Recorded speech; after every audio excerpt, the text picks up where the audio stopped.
भारत की communist party मार्क्सवादी उत्तर प्रदेश राज्य कमेटी की बैठक आज समाप्त हुई है। यह बैठक 2 दिन से चल रही थी।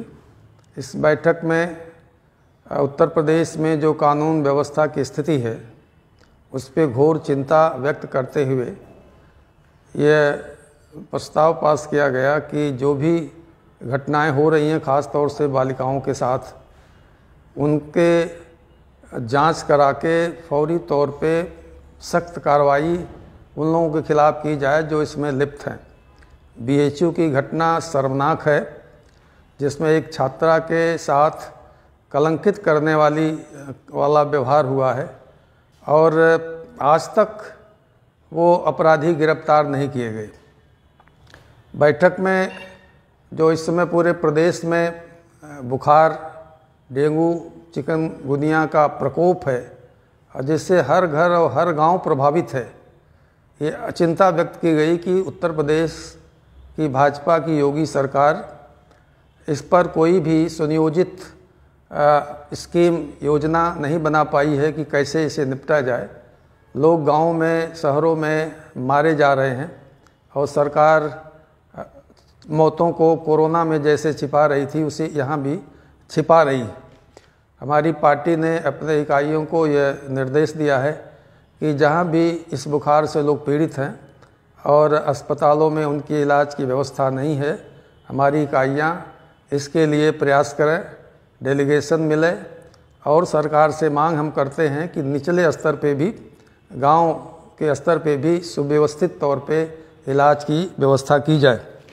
इसके अलावा जो भयानक मूल्य वृद्धि है, अभी प्याज के दाम आसमान पे चढ़ रहे हैं, टमाटर के दाम पहले ही बढ़े हुए थे, इस पे भी प्रस्ताव पास किए गए और इसको लेके भी हम जनता के बीच में जाएंगे, क्योंकि जब किसानों के खेत में टमाटर या प्याज होती है या कोई भी फसल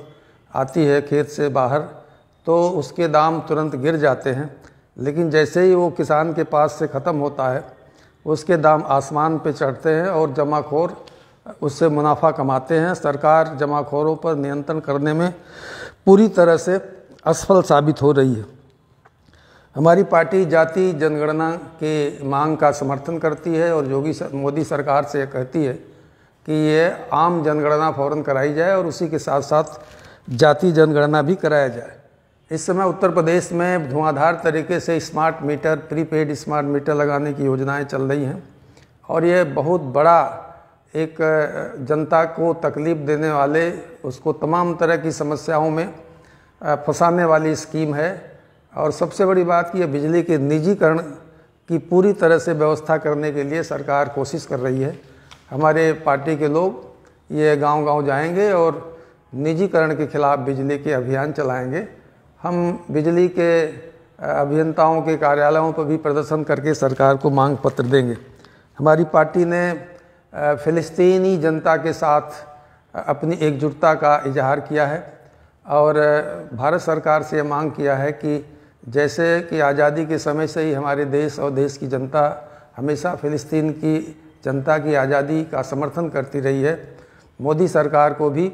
खुल करके समर्थन में आना चाहिए फ़िलिस्तीनी जनता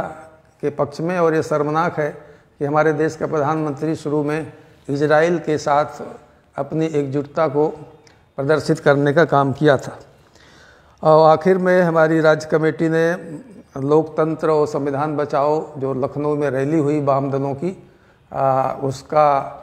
उसकी सफलता के लिए अपने कामरेडों को, अपने कार्यकर्ताओं को, वामपंथी दलों के कार्यकर्ताओं को धन्यवाद दिया है और आगे भी इस सवाल पर हमारा अभियान जारी रहेगा, ऐसा फैसला लिया है।